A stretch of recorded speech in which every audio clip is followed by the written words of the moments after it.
नमस्कार विद्यार्थियों, apex agree classes के ऑनलाइन प्लेटफॉर्म पर आप सभी का हार्दिक स्वागत और अभिनंदन। मैं लोकेश चौधरी। साथियों, आज हम चर्चा करेंगे भैंसों की नस्लों के बारे में। हमने पहले 3 नस्लें पढ़ ली थी साथियों। मुर्रा हो गई, जाफराबादी पढ़ ली थी साथियों। आज हम उनसे आगे साथियों भैंसों की नस्लों के बारे में चर्चा कर लेते। 3 नस्लें हमारी हो गई थी, सामान्य जानकारी हो गई थी। आपको सबसे पहले क्या करना है साथियों, जैसे ही मैं कोई स्लाइड निकालूं, आपको उस फोटो को जूम करके क्लास को रोक के आराम से उस फोटो को देखना है और फिर आपको मन में उनकी विशेषताएं सोचनी है। फिर आपको उस क्लास को देखना है ताकि आपके माइंड में वो चीज़ वहीं की वहीं बैठ जाए।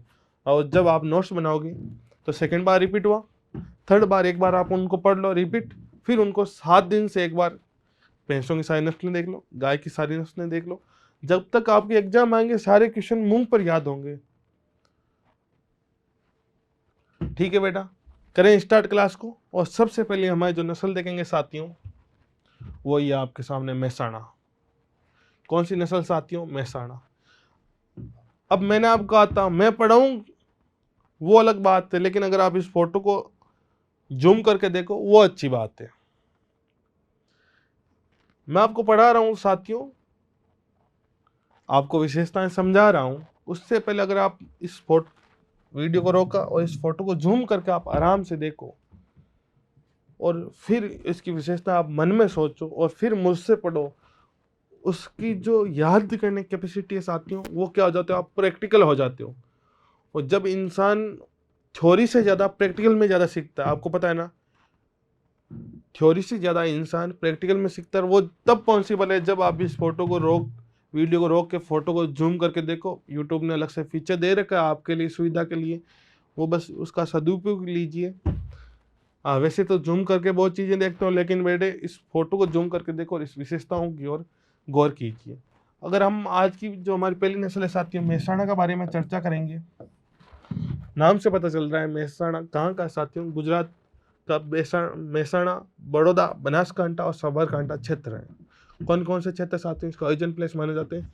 गुजरात के मेहसाणा, बड़ौदा, बनासकांठा और साबरकांठा क्षेत्र, या वहाँ के जो जिले हैं, इस भैंस के ओरिजिन प्लेस माने जाते हैं। यहाँ पर इसकी उत्पत्ति मानी जाती है।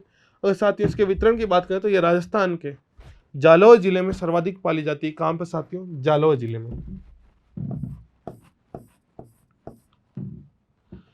कहते हैं जालौर की राजस्थान में जूतियां भी बहुत अधिक प्रसिद्ध है।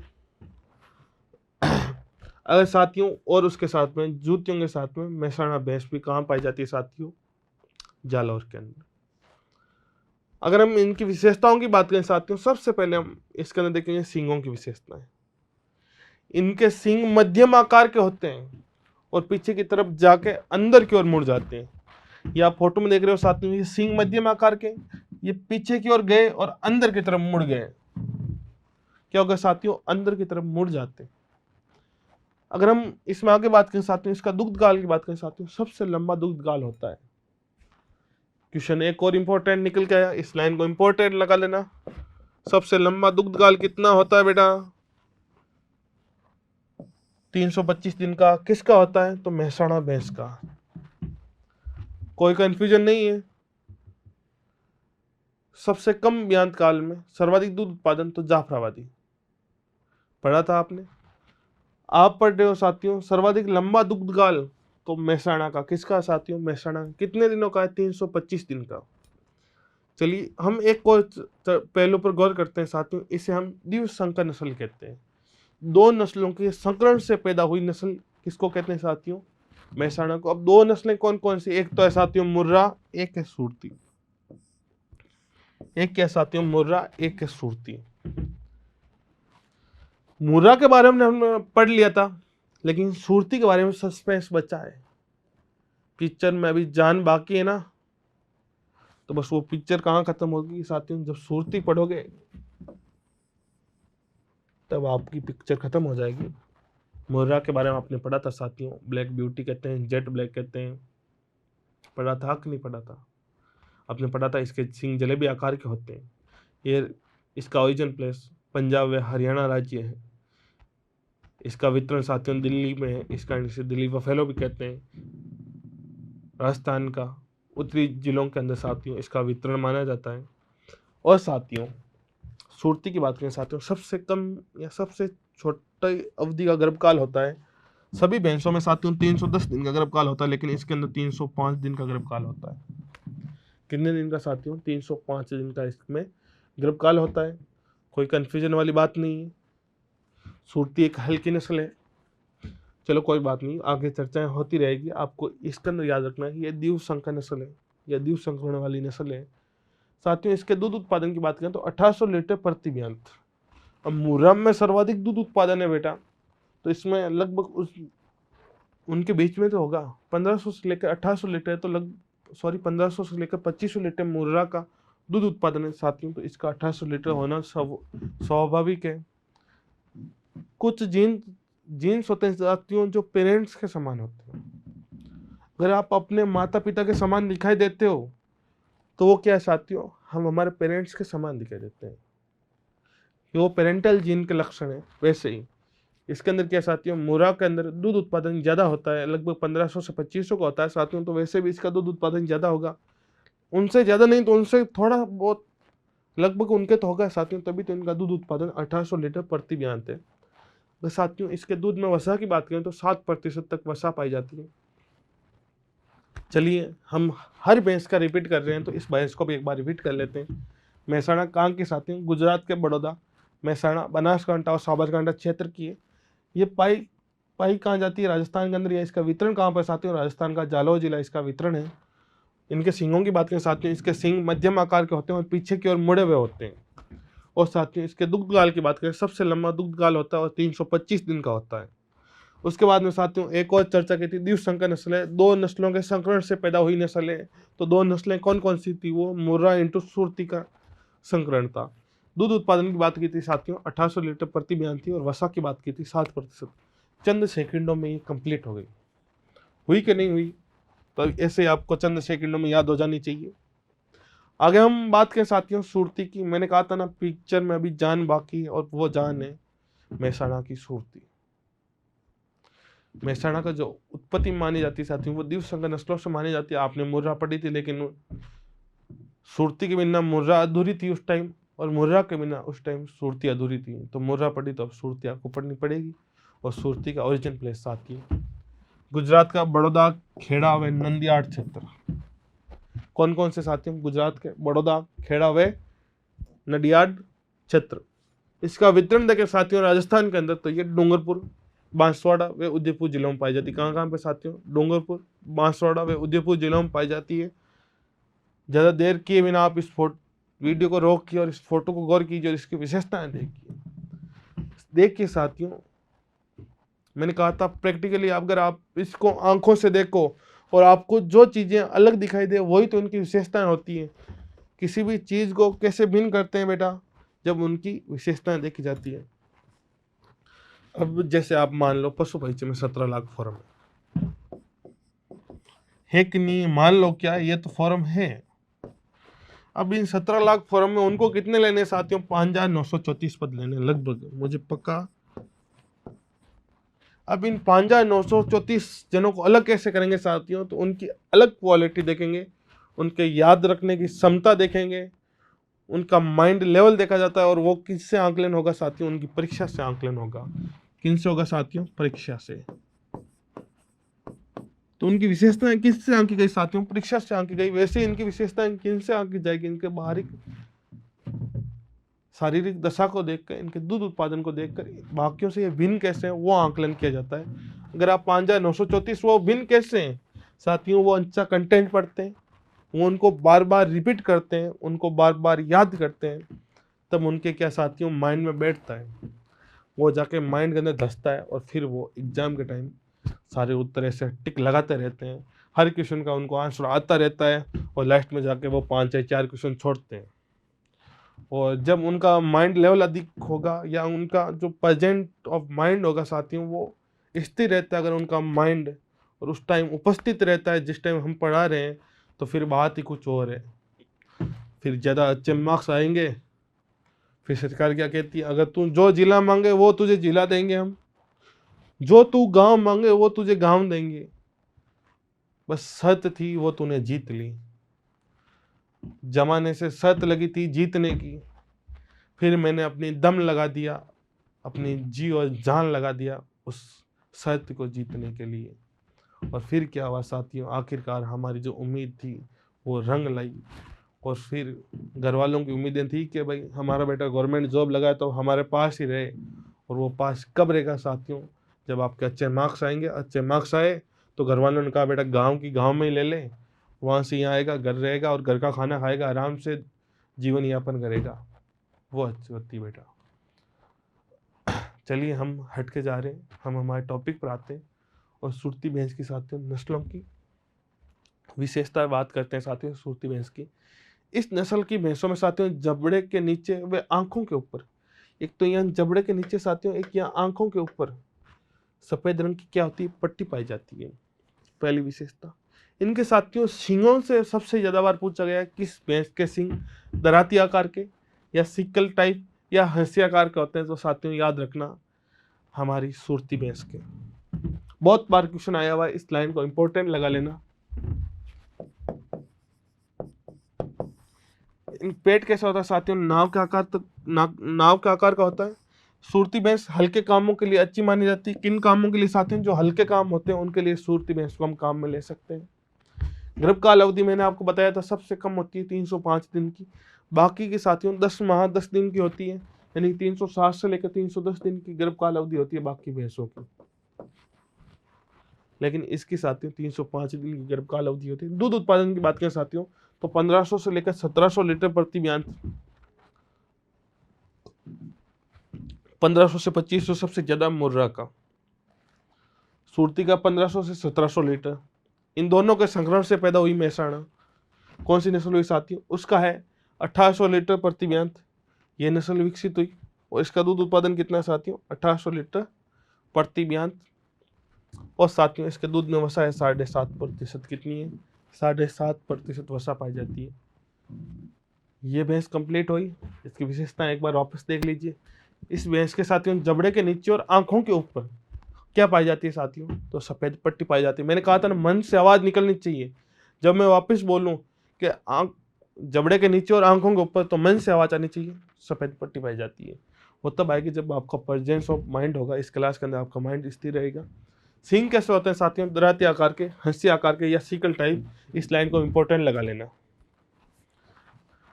इसका पेट कैसे होता है साथियों, नाव के आकार का होता है। सुरती भैंस किन कामों के लिए साथियों, हल्के कामों के लिए अच्छी मानी जाती है। गर्भकाल अवधि साथियों 305 दिन की होती है और दूध उत्पादन साथियों 1500 से 1700 लीटर प्रति ब्यान होता है और वसा 7.5% होती है। चलिए हम हमारी अगली भैंस की बात करें साथियों, नीली रावी की। किसकी बात करते हैं साथियों, नीली रावी की। कहाँ के साथियों, फोटो को गौर से कीजिए। मैंने कहा था मैं पढ़ाऊं उससे पहले आपको वीडियो रोकना और इस फोटो को जूम करना और आराम से उसको देखना है, जब तक आपके आंखों की तसल्ली ना हो जाए। एक गेम आता है ना बेटा, दोनों में क्या अलग है वो आप डिफरेंस करते हो ना, उस पर क्लिक करते हो, ये चीज़ यहाँ पर नहीं है, ये चीज़ यहाँ पर। दो समान आपको कमरे दे देते हैं, फिर उनमें से क्या अलग है वो आप सोचते हो, उसमें माइंड लगाते हो बेटा। वैसे इसके अंदर माइंड लगाया करो कि भाई इस भैंस के अंदर क्या अलग है। जैसे अगर आप 2-3 की फोटो जूम करके अगर आपने विशेषताएं ध्यान से देख ली, फिर आपके मन में क्या होगा साथियों, हाथों हाथ वो सारी विशेषताएं कि इसके सींग अलग है, इसकी आंखें अलग है, इसका रंग अलग है, इसका रूप अलग है, इसके पाँव छोटे हैं, इसके पाँव बड़े हैं, जो भी विशेषता आपके मन में हाथों हाथ आने लग जाएगी।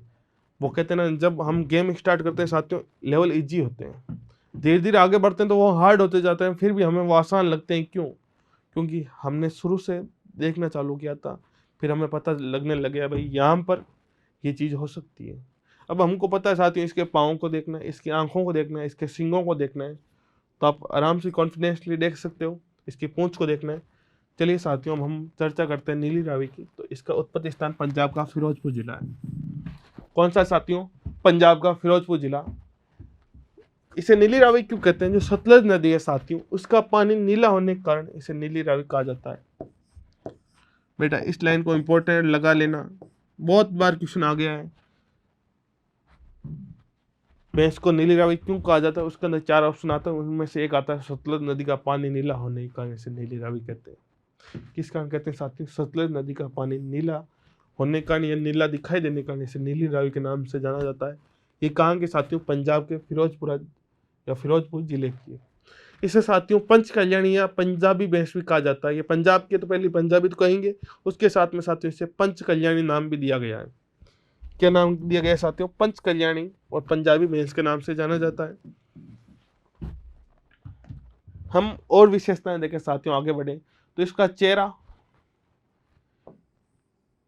ये यहाँ पर चेहरा, ये माथा, ये यहाँ पर थूथन, ये टांगों का जो निचला भाग, और ये पूंछ साथियों इसका अंतिम सिरा कैसा होता है साथियों? सफ़ेद होता है। या जो किनारे होते हैं साथियों वो सफ़ेद होते हैं। अब आपको याद रखने हैं, तो मैंने आपको कहा था ना फोटो को गौर से देखो, तो अगर आप फोटो को गौर से देखते तो आपको पता चलता है इसका चेहरा, इसका माथा, इसकी टांगे, इसका थूथन या अयन और पूंछ का अंतिम सिरा कैसा है साथियों? सफ़ेद रंग का है। कैसा है? सफ़ेद रंग का है। आगे बात करें साथियों, इसकी आंखें सफ़ेद होती है जिन्हें वॉल आइज कहा जाता है। ये देखो आंखें सफ़ेद है, आप इस फोटो को वापस गौर से देख के साथियों, इसकी आंखें सफ़ेद है, इसका इन्हें क्या कहते हैं? वॉल आइज कहते हैं। एक और क्वेश्चन पूछा जाता है साथियों, वॉल आइज किस भैंस की होती है? और इसे फिर इंपॉर्टेंट लगा लेना बेटा। इनके अंदर अयन या अडर सुविकसित होता है, जिस पर कभी कभी हल्के गुलाबी धब्बे पाए जाते हैं। अब आपको गुलाबी धब्बे शायद नहीं दिखाए होंगे साथियों, लेकिन अगर आपको अयन दिखाई दे रहा है, अडर बड़ा दिखाई दे रहा है, तो इसका मतलब सुविकसित है। आपने गायों के अंदर देखा था। और इसका जो अडर है साथियों, यहाँ पर कभी कभी या किसी किसी भैंस में साथियों हल्के गुलाबी धब्बे दिखाई देते हैं। ठीक है। और इस नस्ल के साथियों जो नर होते हैं उन्हें किस काम में लिया जाता है? गहरी जुताई के लिए और पडलिंग के लिए। पडलिंग किस में करते हैं साथियों? धान के खेतों में पडलिंग की जाती है, आप सभी को पता है। दूध उत्पादन साथियों कितना होता है? 1500 से लेकर 1800 लीटर प्रति म्यान दूध उत्पादन होता है साथियों। वसा कितनी होती है? 8% वसा पाई जाती है। इसके दूध में साथियों वसा कितनी पाई जाती है? 8% वसा पाई जाती है। अब आपको इस भैंस के बारे में वापस याद करना है, हमने क्या क्या पढ़ा था। सबसे पहले इसका ओरिजिन प्लेस पंजाब का फिरोजपुर जिला। इसे नीली रावी क्यों कहते हैं साथियों? सतलुज नदी का पानी नीला होने के कारण या नीला दिखाई देने के कारण इसे नीली रावी कहा जाता है। इसके हमने दो अन्य नाम पढ़े थे साथियों, इसे पंजाबी और पंच कल्याणी भैंस भी कहते हैं। इन्हें भी इंपॉर्टेंट लगा लेना। उसके साथ में साथियों हमने विशेषताएं पढ़ी थी। इनके थूथन, चेहरा, माथा और टांगों का निचला भाग और पूंछ का अंतिम किनारा सफ़ेद रंग का होता है। उसके साथ में हमने देखा था इसकी आंखें सफ़ेद होती हैं। इनका इसके कारण इन्हें क्या कहते हैं साथियों? इनके कारण इन्हें वॉल आइज कहा जाता है। इनकी आंखों को वॉल आइज कहा जाता है साथियों। इनमें अडर सुविकसित होता है या अयन सुविकसित होता है। ठीक है। उसके बाद में साथियों हमने देखा था इनके जो अयन या अडर के ऊपर साथियों हल्के हल्के गुलाबी धब्बे भी पाए जाते हैं कभी कभी या किसी किसी भैंस पर। उसके बाद साथियों हमने देखा था इनके जो साथियों नर होते हैं उनके गहरी जुताई के लिए या पडलिंग के लिए काम में लिया जाता है। साथियों दूध उत्पादन देखा था हमने 1500 से लेकर 1800 लीटर प्रति ब्यान, और वसा देखी थी 8%। उसके आगे हम बात करते हैं साथियों नागपुरी नस्ल की। कौन सी नस्ल है साथियों? नागपुरी नस्ल। कहाँ के साथियों? महाराष्ट्र के नागपुर की, यानी कि महाराष्ट्र की है। नाग से पता चल रहा है। और भैंस की सबसे हल्की नस्ल है। नागपुरी नस्ल भैंस की सबसे हल्की नस्ल है बेटा। ये दो ही विशेषताएं आपको याद रखनी है, ज़्यादा डीप में नहीं जाना है। आपको फोटो देख लो, इसके सींग कितने अच्छे लंबे हैं लेकिन पीछे की ओर मुड़े हुए हैं। गायों के सींग ऐसे होते हैं, जब उनको गुस्सा आता है सींगों में लिया आदमी वो दे भचीड़ उड़ा डाला, लेकिन ये उड़ा नहीं सकते। और हमारे जो भैंसों की अंतिम नस्ल साथी वो टोडा है। टोडा कहाँ की साथियों? तमिलनाडु की भैंस है। कहाँ पर पाई जाती है साथियों? दक्षिणी भारत या आदिवासी दक्षिणी भारत में पाई जाती है। और इसे आदिवासी जाति के नाम पर इसका नाम क्या रखा गया है साथियों? टोडा रखा गया है। ये दक्षिणी भारत में तो पाई जाती है। उसके साथ में साथियों इसे दक्षिणी भारत या आदिवासी जाति के नाम पर इसका नाम क्या रखा गया है? टोडा रखा गया है। ये भैंस भी बहुत अच्छी, इनको भी दूध उत्पादन बहुत ज़्यादा होने के लिए पालते हैं। बेटा हमारी जो भैंसों की नस्लें थी वो कंप्लीट होगी। हम उसके बाद में बकरी की, भेड़ की, ऊंट की, मुर्गी की सारी नस्लों की चर्चा करेंगे। उससे पहले साथियों आपको हिम्मत रखनी है। अगर आप इस चैनल पर नए आए हो तो इस चैनल को सब्सक्राइब करना है, लाइक करना है और शेयर करना है। और बेटा हमेशा पढ़ाई में ध्यान दिया करो। जब तक आप पढ़ाई के अंदर ध्यान नहीं दोगे, आप क्लास के अंदर प्रेजेंट नहीं रहोगे, अपना माइंड कॉन्स्टेंट नहीं रखोगे, एक जगह स्थिर नहीं रखोगे, तब तक दुनिया का कोई आदमी आपको ना तो समझा सकता है ना पढ़ा सकता है। चाहे अच्छे से अच्छा टीचर आ जाए। मैं बताता हूँ आपको, कोई कहते हैं सर हमें मोटिवेशन चाहिए पढ़ने के लिए। बेटा सबसे अच्छा मोटिवेशन आपके पापा हैं। जो आपके पापा जितना काम करते हैं आप उनको गौर से देखिए कितना काम करते हैं। वो सुबह 5 बजे फिक्स उठ जाते हैं, चाहे वो रात को 12 बजे सोए या 4 बजे सोए, लेकिन वो 5 बजे उठ के अपने काम पर चले जाते हैं। और जिस दिन आप अपने पापा से 5 मिनट से ज़्यादा बात करने लग जाओ, उस दिन समझ लेना आप दुनिया के सबसे बड़े मोटिवेशनल आदमी से बात कर रहे हो। उनके आगे साथियों कोई भी मोटिवेशन फीका है। आपके सबसे साथियों जितनी आपने जिंदगी देखी है ना, उनसे ज्यादा उनसे दुगनी वो गुजार चुके हैं। आपने जो दिन निकाल रहे हो वो दिन उन्होंने देख लिए। अगर आपके पापा कहते हैं बेटा किसी की तरफ आंख उठाकर मत देखना है, मतलब उनकी राय सही होती है और सत्य होती है, क्योंकि वो अपने बच्चे को उस कामयाबी या उस मुकाम तक पहुंचाना चाहते हैं जिसकी आप कल्पना खुद मन से नहीं कर सकते। आपकी मम्मी शायद कुछ जता देती होगी आपके सामने, लेकिन अगर आपके पापा की जेब में रुपए ना हो और तो भी वो जेब में हाथ डाल के कहते हैं बेटा टेंशन मत ले मैं हूँ, वो कहने वाले सिर्फ आपके पापा हैं और कोई नहीं है। बेटा आप उनकी उम्मीदों पर खरा उतरिए, आप उनके साथ दीजिए, वो कहें वैसे कीजिए, और फिर देखिए आप अगर आपके कंधे पर आपके पापा का हाथ हो तो बेटा जिस दिन आपके कंधे पर आपका पापा हाथ रख देते हैं उस दिन आप दुनिया के सबसे अमीर आदमी हो। क्या हो साथियों, सबसे अमीर आदमी हो, सबसे बलवान हो और सबसे शक्तिमान हो, क्योंकि आपके पापा से बड़ी आपकी जिंदगी में कोई शक्ति नहीं है। तो मोटिवेशन कौन है साथियों? अगर आप पापा से 5 मिनट से ज़्यादा बात करने लग जाओ और उनकी की हुई बात पर आप अमल करने लग जाओ या उनकी बात समझने लग जाओ, उस दिन के बाद में बेटा आपकी लाइफ एक ऐसी राह पर चलेगी जो हर मंजिल हर मुकाम तक पहुंचने में कोई कठिनाई नहीं आएगी। बेटा जब आपके पापा आगे चलते हैं ना, कभी खेत में जाते हो तो वो बीच में पड़ा जब साथियों जो कांटे होते हैं वो दूर रखते हैं कि मेरे बेटे के पैर में ना लग जाए। पापा एक ऐसे इंसान है साथियों जो गुस्सा करके भी प्यार दिखाते हैं। बेटा माँ आपको प्यार दिखा देती है, जता देती है, लेकिन पापा कभी आपको प्यार या जताते नहीं है, क्योंकि उन्हें पता अगर मैंने अपने बच्चे को प्यार दिखा दिया या जता दिया तो उस दिन वो सही राह पर नहीं करेगा, वो मुझे कुछ नहीं मानेगा। तो साथियों अपनी इन बातों पर गौर करना है। चलिए साथियों, जाने से पहले एक छोटी सी इंफॉर्मेशन लेके जाना। आप 12th में एग्रीकल्चर ले रखी है या 12th में बायो ले रखी है और आप साथियों अपना भविष्य कृषि की ओर देखना चाहते हो, इस भारत को विकासशील से विकसित करना चाहते हो, भारत के किसानों को समृद्ध करना चाहते हो, उनकी संपत्ति या आय को दुगुनी करना चाहते हो, तो उसके लिए एक विकल्प है साथियों बीएससी एग्रीकल्चर, उसके बाद में एमएससी और उसके बाद में पीएचडी। वो तो होती रहेगी, लेकिन पहला स्टेप साथियों 12th के बाद में बीएससी होता है। और बीएससी एग्रीकल्चर करने के लिए आपको उससे पहले एक एग्जाम फाइट करना होता है जिसका नाम है जेट, सीवीटी, आईसीआर और बीएचयू। उसको फाइट करने के लिए साथियों उससे पहले आपको पता होना चाहिए जेट का एग्जाम बेटा 2 जून को है, और इस 2 महीने की रणनीति और इस 2 महीने की तैयारी के अंदर अगर आपको कॉलेज लेनी है तो साथियों आप 29 मार्च को आ जाना। हमारे यहाँ क्रैश कोर्स स्टार्ट होने वाला है अपेक्स एग्री क्लासेज जोधपुर के अंदर, और वो साथियों कौन कराएगा? अपेक्स एग्री क्लासेज जोधपुर कराएगा आप क्रैश कोर्स। उसके अंदर क्या विशेषता है तो याद रखना, राजस्थान की सर्वश्रेष्ठ फैकल्टी द्वारा आपको अध्यापन करवाया जाएगा। और क्या अलग है साथियों, डिजिटल क्लासरूम होंगे, और क्या है साथियों प्रिंटेड नोट्स मिलेंगे, और क्या साथियों एक्स्ट्रा क्लासें लगेगी, और क्या साथियों डाउट क्लासें लगेगी, और क्या है अगर आप हॉस्टल में रहते हो साथियों तो आपको घर जैसा खाना मिलेगा, घर जैसा माहौल मिलेगा।